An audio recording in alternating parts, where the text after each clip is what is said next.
Hello everyone, देखिए अब next topic करते हैं हम रिवर्सिबल एंड इरिवर्सिबल प्रोसेस।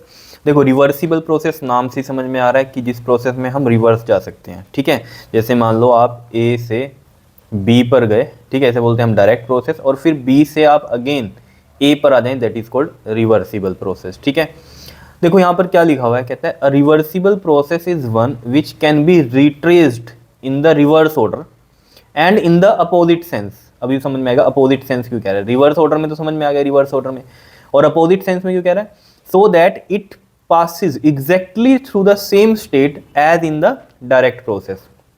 जिस स्टेट में वो डायरेक्ट प्रोसेस में गया उसी में ही वो क्या आए, आपका रिवर्स में भी आए। लेकिन वो कैसे होगा, जब वो अपोजिट सेंस में रिवर्स ट्रेस करेगा। जैसे कि जब ए से बी गया तो मान लो इसने Q1 हीट एब्जर्व करी, क्या करी इसने, Q1 हीट ऑब्जर्व करी, और जब B से A आएगा तो ऑब्वियस बात है वो क्या हो रहा है, रिट्रेस हो रहा है, और अपोजिट सेंस में। अब जाते हुए उसने क्या किया था, हीट ऑब्जर्व करी थी, अब आते हुए क्या होगा, हीट को क्या करेगा, रिलीज करेगा।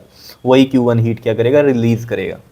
समझ रहे हो, अपोजिट सेंस का मतलब ये समझ में आएगा। ये मैंने लिख भी दिया यहाँ पर कि during the direct process if heat is observed, अगर हीट ऑब्जर्व हो रही है डायरेक्ट प्रोसेस के टाइम में, तो ड्यूरिंग द रिवर्स प्रोसेस क्या होगा, same amount of heat is released. ठीक है, क्लियर है इतनी बात। अब जैसे इसका हम एग्जाम्पल के तौर पे अगर हम समझें तो देखो जरा, पहला क्या एग्जाम्पल लिखा है हमने कि a very slow compression and expansion, जो बहुत ही वेरी स्लो कंप्रेशन और एक्सपेंशन होता है ना, इसको हम क्या प्रोसेस बोलते हैं, क्वासी स्टैटिक प्रोसेस। कौन सी होती है ये, क्वासी स्टैटिक। कहीं अगर आपको टर्म आ जाए कहीं पर, ठीक है, तो आपको पता होना चाहिए कौन सी प्रोसेस होती है, क्वासी स्टैटिक, जिसमें बहुत ही स्लो कंप्रेशन होता है और एक्सपेंशन होता है। ठीक है, ये मैंने आपको आइसोथर्मल जब प्रोसेस बताई थी ना, वहाँ भी था।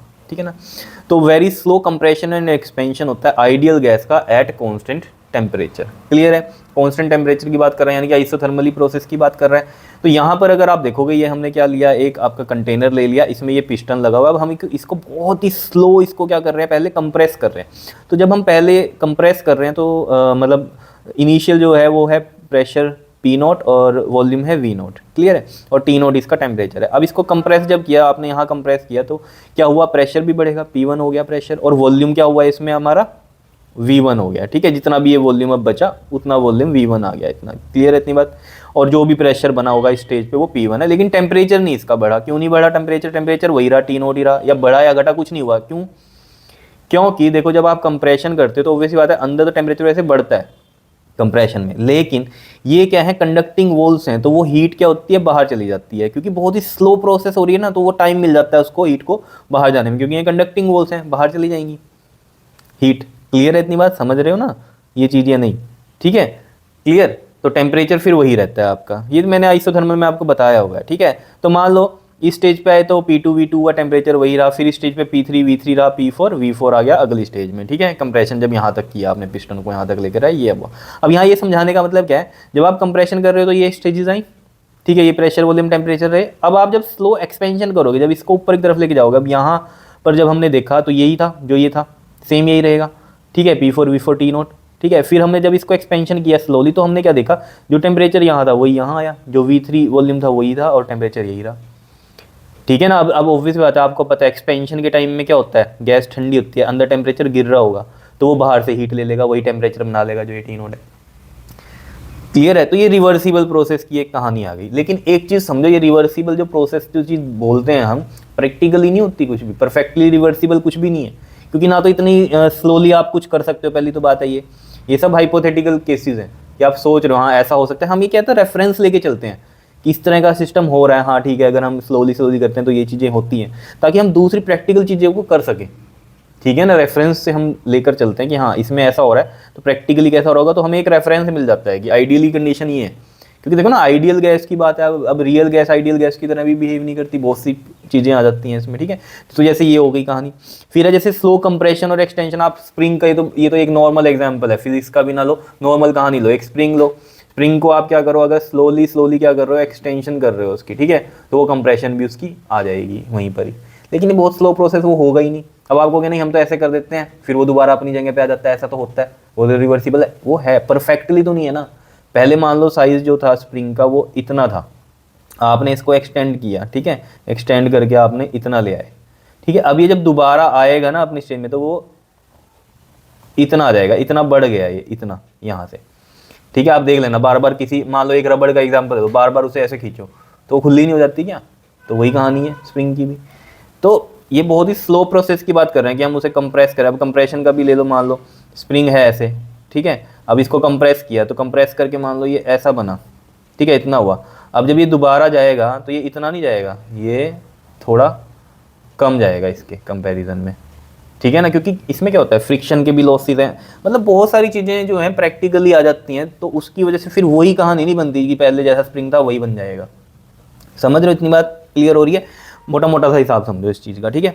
अब जैसे मेल्टिंग बॉइलिंग भी रिवर्सिबल की कहानी। अब जैसे ये तो सिंपल सा एग्जांपल समझ लो, पानी को आप बॉईल कर रहे हो, ठीक है, बॉइलिंग कर दिया आपने इसकी, थोड़ी देर में वो फिर वही ठंडा हो जाएगा, ठीक है। अब आप कहोगे सर आपने तो कहा प्रैक्टिकली पॉसिबल नहीं है, ये तो प्रैक्टिकली हो रहा है। मैंने क्या कहा, परफेक्टली रिवर्सिबल नहीं है। अब पानी भैया आप जब बॉयल कर लेते हो, ठीक है, वो ठंडा हो जाता है, उसके टेस्ट में फ़र्क आएगा। जो नॉर्मल आपने बॉयल नहीं करा पानी वो पियो, और जो बॉयल करके चाहे वो ठंडा हो गया उसी टेम्परेचर आएगा, लेकिन उसका टेस्ट बदल जाएगा। समझ रहे? तो वो कहानी कुछ ना कुछ तो चेंजेस लेकर आती ही है ना वो चीज़ें, ठीक है। हम इसमें सिर्फ हीट ही की बात नहीं कर रहे हैं, और भी तो चीज़ें होंगी उसके अंदर। मेल्टिंग की बात ले लो, मेल्टिंग का भी आपने देखा ही है। मेल्टिंग का तो जैसे बेस्ट एग्जांपल क्या हो सकता है, आयरन का हो सकता है। आयरन को मेल्ट करो आप, बहुत ही हाई टेम्परेचर पे मेल्ट होता है, आपको पता ही है, अप्रोक्सीमेट 2000 डिग्री सेल्सियस ऊपर पे ही जाता है वो, ठीक है, मैक्सिमम जो हम करते हैं ताकि वो पिघल जाए अच्छे से, ठीक है, बिल्कुल ही लिक्विड उसमें बन जाता है। तो उसमें क्या है, जब वो ठंडा होगा ना तो दोबारा से आयरन बन जाएगा। समझ रहे हो, ये तो पता ही है आपको। लेकिन हाँ, वही फिर कहानी है कि परफेक्टली रिवर्सिबल नहीं है, कुछ ना कुछ वो अपनी क्या करता है चीज़ें, मतलब कुछ ना कुछ प्रॉपर्टीज़ को चेंज करता है ना। चाहे वो ठंडा हो गया दोबारा वही आयरन बन गया, लेकिन अब वो कुछ ना कुछ प्रॉपर्टीज़ को चेंज करेगा अपनी।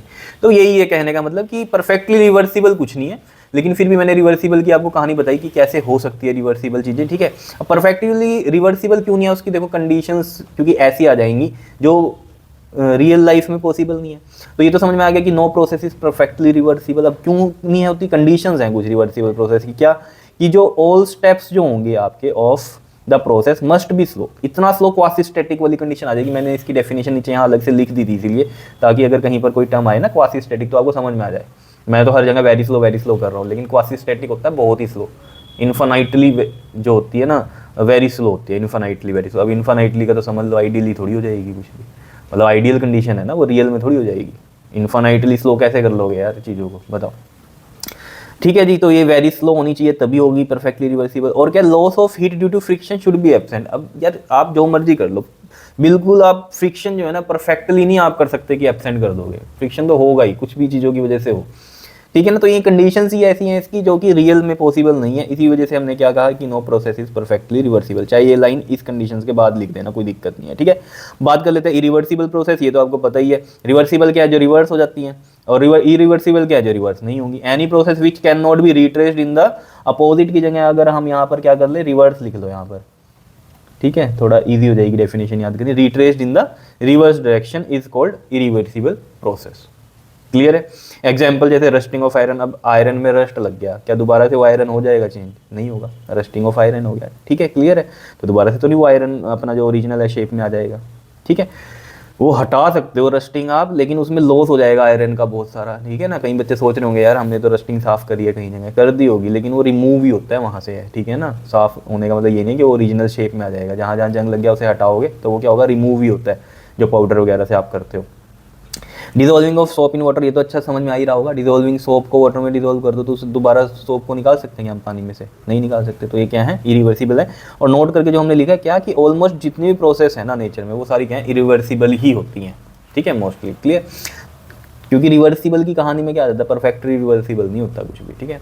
क्वासी स्टैटिक प्रोसेस की अगर हम बात करें तो ये वही है जो मैंने आपको बोला, वेरी स्लो जो हम बोलते हैं ना बार बार की कंप्रेशन और एक्सपेंशन करें, तो वो क्वासी स्टैटिक प्रोसेस होती है, ठीक है, जो कि हमने आइसोथर्मल प्रोसेस में भी पढ़ी थी, तो वो क्वासी स्टैटिक प्रोसेस ही थी। क्लियर है, इतनी बात समझ पा रहे हो। तो a quasi static process is the infinitely slow process. Infinitely slow है। अब इन्फानाइटली सोच लो कितना होता है, इतनी स्लो प्रोसेस है, तो ये रियल में पॉसिबल है क्या? नहीं है, ठीक है ना। Infinitely slow process such that the system remains in thermal and chemical equilibrium. अब इतनी स्लो होती है कि जो सिस्टम है ना वो थर्मल इक्विलिब्रियम में रहे सराउंडिंग के साथ, और केमिकली भी रहे, कुछ भी चेंज ना हो। वो इतनी स्लो होती है कि वो क्या करेगा, वो अटेन कर लेगा अपना थर्मल जो भी टेम्परेचर होगा। जैसे कि मैंने इसमें बताया कि इतनी स्लो होती है, अगर यहाँ कंप्रेशन के टाइम टेम्परेचर अंदर बढ़ रहा है तो कंडक्टिंग वॉल्स के थ्रू वो बाहर फेंक देता है हीट को, इतना टाइम मिल जाता है उसे कि वो टेम्परेचर अंदर फिर मेंटेन करके रखता है। मैं तो आपको कह रहा हूँ ना कि बढ़ रहा है, एक्चुअली वो बढ़ता भी नहीं, इतना स्लो प्रोसेस है कि उसे टाइम मिल जाता है, वो बाहर करता रहता है और यहाँ पर टेम्परेचर हमें लगता है वही है जो पहले था। ठीक है, एक्सपेंशन के केस में भी यही होता है, इतना स्लो एक्सपेंशन हो रहा है कि टेम्परेचर अंदर क्या हो रहा है, डाउन हो रहा है, तो वो बाहर से हीट लेता है। तो वो इतनी स्लो एक्सपेंशन होती है तो इतनी जल्दी भी नहीं टेम्परेचर गिरेगा, ठीक है ना। तो जिस हिसाब से एक्सपेंशन हो रही है वो क्या कर रहा है, साथ साथ उसे टाइम मिल रहा है बाहर से हीट लेने का भी, तो अंदर टेम्परेचर फिर वही मेंटेन रहता है। अगर आप यहाँ देखा होगा टी नोट कंप्रेशन में भी और एक्सपेंशन में भी वही रहा। क्लियर है, तो बता रखा मैंने आपको आइसोथर्मल प्रोसेस में, ठीक है। और केमिकली यहाँ पर इसलिए लिख दिया क्योंकि प्रॉपर आपको क्वासीस्टैटिक प्रोसेस की डेफिनेशन देनी है, तो थर्मल में भी इक्विलिब्रियम रखता है सराउंडिंग के साथ और केमिकली इक्विलिब्रियम भी रखता है सराउंडिंग के साथ। क्लियर है इतनी बात, ठीक है। तो क्वासीस्टैटिक प्रोसेस मैंने इसी में बता दिया आपको। तो रिवर्सिबल इरिवर्सिबल आपको समझ में आ गई होगी कहानी, ठीक है। बड़ी सिंपल सी कहानी है, मेन ये एग्जाम्पल याद रखना इसका ये वाला, ठीक है। क्लियर, ओके जी, थैंक यू।